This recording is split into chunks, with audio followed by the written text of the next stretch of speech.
Bonjour et bienvenue à toi dans cette nouvelle vidéo. Aujourd'hui, on va parler un petit peu révision de première année de droit.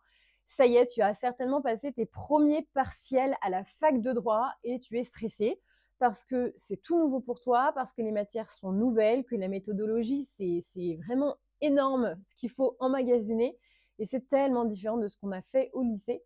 Donc aujourd'hui, mon objectif, c'est de t'aider, de te donner mes petits conseils et aussi de te présenter mon manuel 1000 QCM en droit de la famille et des personnes. Alors, comment est-ce qu'on révise le droit de la famille, le droit des personnes? Ce qu'il faut comprendre, c'est que cette matière, tu vas l'étudier uniquement en première année de droit.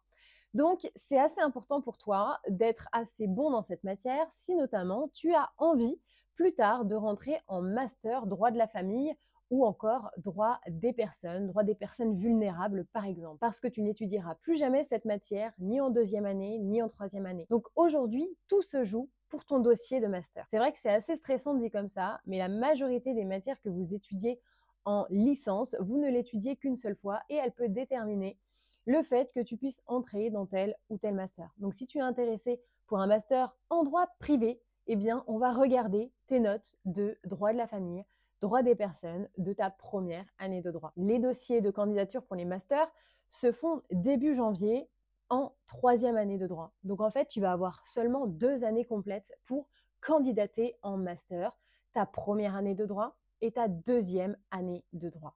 Sachant qu'en deuxième année de droit, tu ne fais pas beaucoup de droit privé, droit de la famille, droit des successions, tous ces trucs-là.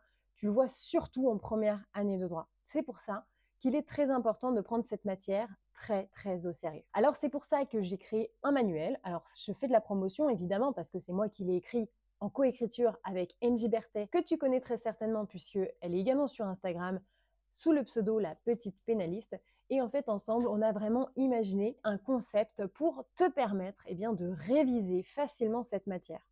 Dans ce manuel, tu as tout le programme à jour en 1000 QCM. Si tu fais ces 1000 QCM, tu connais très bien ta matière en droit des personnes et droit de la famille, puisqu'on a traité absolument tout le programme en question. Bien sûr, pour t'aider à réviser, on te mettra à la fin toutes les réponses qui sont rédigées, détaillées, afin que tu comprennes bien ce pourquoi tu as eu raison ou ce pourquoi tu t'es trompé. Souvent, les examens en droit de la famille et des personnes, ce sont des QCM. Comme ça te permet aussi de t'entraîner directement sur ce type d'examen. Si par exemple, tu auras plutôt à faire un cas pratique ou encore un commentaire d'arrêt, en fait, ce manuel va te permettre vraiment de revoir tout le programme en entier et de te tester.